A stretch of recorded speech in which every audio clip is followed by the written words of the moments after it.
Hello मित्रांनो, आता आपण बघणार आहोत शेवटच्या दिवसासाठी किंवा शेवटच्या 3 तासासाठीची जी काही स्ट्रॅटेजी असणार आहे. वर्षभर तुम्ही अभ्यास केलेलाच आहे, पण आता आपल्याला जे काही वर्षभर अभ्यास केलेला आहे त्याचं रूपांतर आपल्या सक्सेसमध्ये मिळवायचं असेल तर हा जो काही 3 तासाचा तुमचा पेपर असणार आहे फिजिक्सचा, हा 3 तासाचा पेपर कसा लिहिला पाहिजे आणि त्याच्यामध्ये काय स्ट्रॅटेजी वापरली पाहिजे जेणेकरून आपल्याला पूर्ण पेपर अटेम्प्ट करता येईल. आणि लक्षात घ्या, जो पूर्ण पेपर अटेम्प्ट करणार आहे त्याचा स्कोर होणार आहे. मग हा पेपर अटेम्प्ट करण्यासाठी आपल्याला काही स्ट्रॅटेजी आपण ठरवून घेतल्या पाहिजे की काय केलं पाहिजे आणि काय कोणत्या गोष्टी अवॉइड केल्या पाहिजे. कारण मुलांना बऱ्याच वेळेस सगळ्या गोष्टी येत असतात, सगळे क्वेश्चन्स येत असतात, मात्र टाइम मॅनेजमेंट आणि जे काही प्रॉपर डायरेक्शन न ठेवून पेपर लिहिणं याच्यामुळे तुमचा पेपर अटेम्प्ट होत नाही. ओके, तर तुम्हाला प्रत्येक क्वेश्चनसाठी कसं टाइम युटिलायझेशन करायचं, किती टाइम द्यायचं त्याची स्ट्रॅटेजी आपण आता या व्हिडिओमध्ये बघणार आहोत. तर सगळ्यात पहिले आपण जर फिजिक्सचा पेपर बघितला तर हा पूर्ण पेपर असतो 70 मार्क्सचा आणि त्याच्यासाठी वेटेज असतं, त्याच्यासाठी टाइम असतो तुमचा 3 तासाचा. ओके, हा टोटल 70 नसून तो 98 मार्क्सचा पेपर असणार आहे, पण त्यापैकी तुम्हाला लिहायचं आहे 70. ओके, म्हणजे आपलं टार्गेट असलं पाहिजे त्या 70 मार्क्ससाठी आणि त्याच्यासाठी टाइम आहे पूर्ण 3 तास. ओके, मग हा 3 तासाचा टायमिंग कसा युटिलाइज करायचा आहे ते आपण बघूयात. तर सगळ्यात पहिले टोटल पेपर असतो 4 सेक्शनमध्ये, section A, section B, section C आणि सेक्शन डी. ओके, तर हा जो पहिला सेक्शन ए असणार आहे हा तुमचा 2 पार्टमध्ये डिवाइड असतो. एक असतो MCQ टाईप आणि दुसरा असतो 1 लाईन क्वेश्चन्स. ओके, एकदम इझी क्वेश्चन्स याच्यामध्ये असणार आहेत. ओके, तर हा जो पेपर आहे हा पेपर चालू करण्याच्या अगोदर सगळ्यात पहिले तुम्हाला तो क्वेश्चन पेपर रीड करून घ्यायचा आहे. तर पहिले जे 10 मिनिटं आहेत हे ओव्हरथिंक न करता पूर्ण फक्त लाईन टू लाईन हा पेपर वाचून घ्यायचा आहे, जेणेकरून आपल्याला कोणते क्वेश्चन माहिती आहेत, कोणते क्वेश्चन येत आहेत आणि कोणते क्वेश्चन आपण इझिली लिहू शकतो हे तुम्हाला आयडेंटिफाय करायचं आहे. म्हणजे सगळ्यात पहिले 10 मिनिटांमध्ये तुम्हाला रीडिंग करून तिच्यामधले जे इझी क्वेश्चन्स आहेत आणि स्कोरिंग क्वेश्चन्स आहेत ते आयडेंटिफाय करायचे आहेत. त्यानंतर तिच्यातले न्यूमेरिकल्स किती तुम्हाला येत आहेत किंवा किती दिलेले आहेत ते आयडेंटिफाय करायचं आहे. आणि सगळ्यात पहिले अटेम्प्ट कोणता करायचा आहे, कारण बऱ्याच वेळेस तुम्ही असं तुम्हाला होतं की हा क्वेश्चन सॉल्व्ह करावा की तो क्वेश्चन सॉल्व्ह करावा, तर तुम्हाला डेफिनेटली जो सेक्शन तुम्हाला ज्या सेक्शन मधले क्वेश्चन जास्त येत आहेत तो सेक्शन पहिले तुम्हाला घ्यायचा आहे आणि तुम्हाला रायटिंगला सुरुवात करायची आहे. आता सगळ्यात पहिले मुलं कन्फ्यूज होतात की सर मी ए सेक्शन सुरू करू का, बी सेक्शन सुरू करू का, सी सेक्शन, डी सेक्शन. तर तुम्हाला जो सेक्शन येतो, ज्या सेक्शन मधले क्वेश्चन जास्त येत आहेत तो सेक्शन पहिले सुरुवात तुम्ही करू शकता. ओके, आता तर सेक्शन वाईज जर बघितलं तर कोणत्या सेक्शनला तुम्ही किती वेळ दिला पाहिजे आणि किती वेळामध्ये तो कंप्लीट करणं अपेक्षित आहे तर हे आपण बघूयात. तर ए सेक्शन जो आहे हा ए सेक्शन MCQ आणि व्हेरी शॉर्ट क्वेश्चन्स असतात. टोटल 10 MCQ असतात आणि 8 हे तुमचे 1 लाईन क्वेश्चन्स असणार आहेत. तर ह्या 10 क्वेश्चन्स पैकी 10 MCQ तुम्ही सॉल्व्ह करू शकतात. सुरुवातीला येत असतील तर सुरुवातीला सॉल्व्ह करा, नंतर येत असतील तर नंतर तुम्ही लिहू शकता.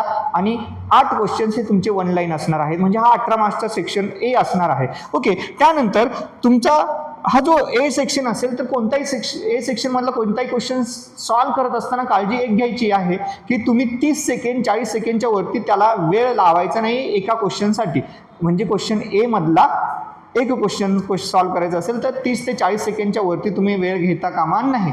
कारण टोटल जर बघितलं तर टोटल तुमचे 18 जे क्वेश्चन्स असणार आहेत ते 18 क्वेश्चन तुम्हाला रीड करून सॉल्व्ह करायचे असणार आहेत, 18 मार्क्सचे क्वेश्चन. ओके, म्हणून थोडंसं एक टाइमवरती टाइम मॅनेजमेंट करून तुम्ही हे सॉल्व्ह करू शकता. तर दुसरं आहे बी सेक्शन. ह्या बी सेक्शनमध्ये लक्ष द्या, टोटल इथे क्वेश्चन्स असणार आहेत 12, तुम्हाला सॉल्व्ह करायचे आहेत 8.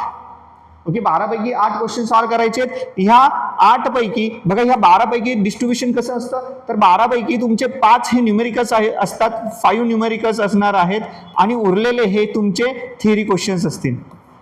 म्हणजे जवळपास 7 तुमचे थिअरी क्वेश्चन्स असतील आणि 5 हे न्यूमेरिकल्स असणार आहेत. मग काळजी घ्यायची आहे, तुम्हाला आयडेंटिफाय करायचं असतं की मला थिअरी क्वेश्चन सॉल्व्ह करायचे आहेत का न्यूमेरिकल्स सॉल्व्ह करायचे आहेत. तर जनरली माझं स्वतःचं असं ऑब्झर्वेशन असेल की तुम्ही हे जे 5 न्यूमेरिकल्स क्वेश्चन आहेत तर त्याच्यातले 4 ते 5 क्वेश्चन तुम्ही न्यूमेरिकल जर सॉल्व्ह होत असतील तर सॉल्व्ह करा, मात्र ॲटलिस्ट तुमचे 3 तरी न्यूमेरिकल्स तुम्ही सॉल्व्ह करणं अपेक्षित आहे. बाकीचं तुम्ही थिअरी पार्ट याच्यामध्ये कव्हर करू शकता.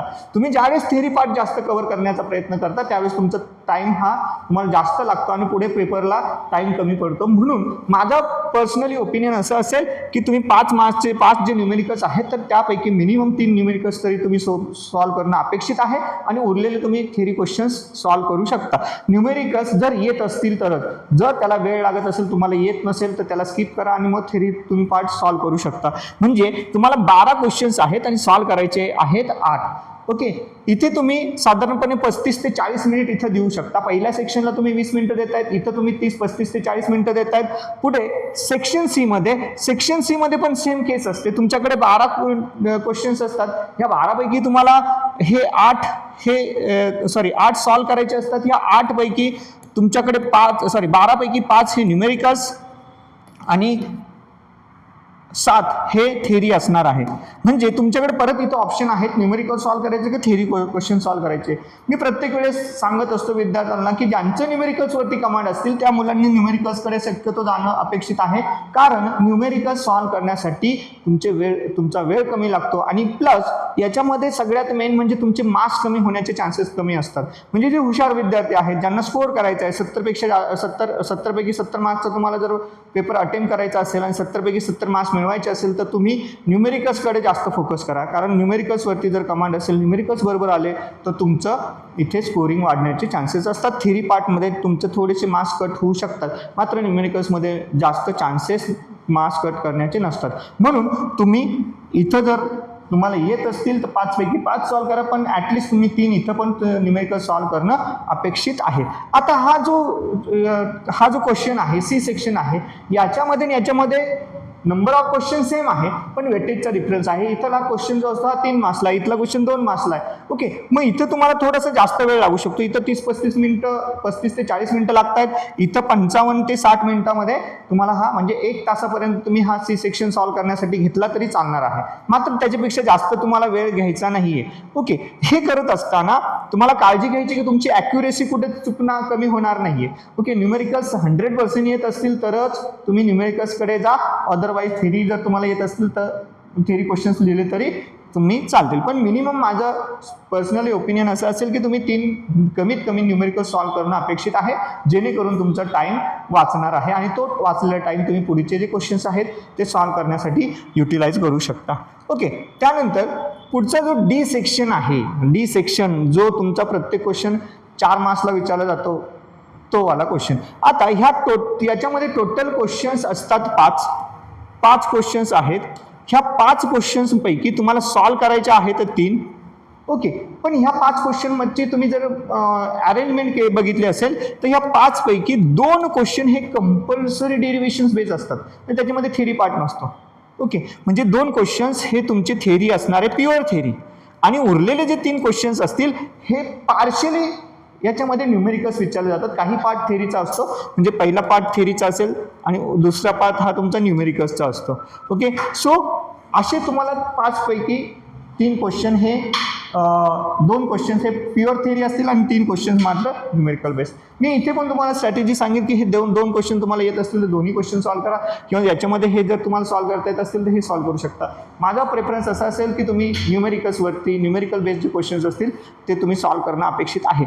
आता तुम्ही जर बघितलं तर कम्पॅरेटिव्हली सी सेक्शन आणि D section as compare to the B हा थोडासा सोपा असतो. म्हणजे बी सेक्शनमध्ये क्वेश्चन हे छोटे असतात, शॉर्ट असतात, बट ते ट्रिकी असतात. ट्रिकी म्हणजे तुम्हाला बेसिक गोष्टी माहीत असतील तरच तुम्ही सॉल्व करू शकतात, असे क्वेश्चन हे बी सेक्शनमध्ये असणार आहे. मात्र सी सेक्शन आणि डी सेक्शनमधले बऱ्याच वेळेस क्वेश्चन हे स्टेप फॉरवर्ड विचार असतात. एकतर तुम्हाला डेरिव्हेशन्स विचारतील किंवा तुम्हाला न्यूमेरिकल्स दिले असतील, त्याचे न्यूमेरिकल्स सॉल्व करून तुम्हाला फायनल आन्सर काढायचं असतं. ओके, आता ह्या गोष्टी हे झालं तुमचं वेटेज वाईज. बट आता टोटल जर तुम्ही बघितलं तर वेटेज डिस्ट्रीब्युशन कसं असणार आहे, तर 10 मिनिट्स तुम्ही रीडिंगसाठी देऊ शकता, ॲनालिसिससाठी देऊ शकता, त्यानंतर ए सेक्शनसाठी 20 मिनिट देऊ शकता, बी सेक्शनसाठी तुम्ही 40 मिनिट देऊ शकता, सी सेक्शनमध्ये तुम्ही 60 मिनिटं दिले.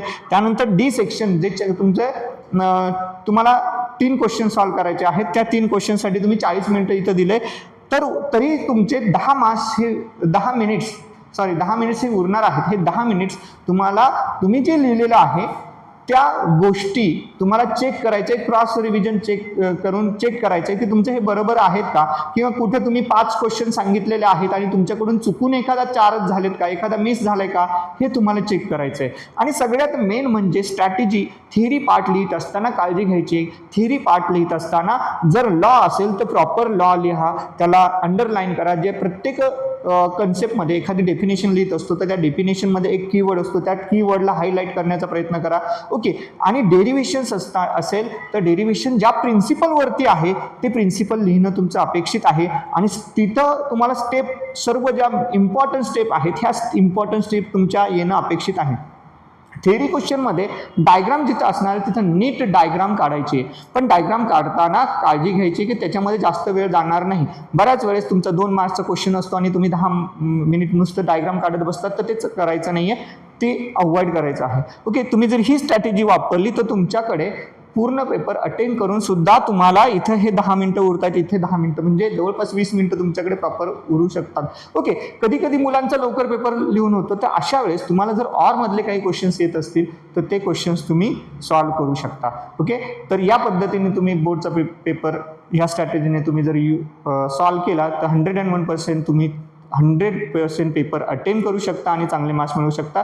तर ठीक आहे, ही स्ट्रॅटेजी फॉलो करा, नक्कीच तुम्हाला रिझल्ट भेटेल. उद्याच्या पेपरसाठी सर्वांना शुभेच्छा. थँक्यू.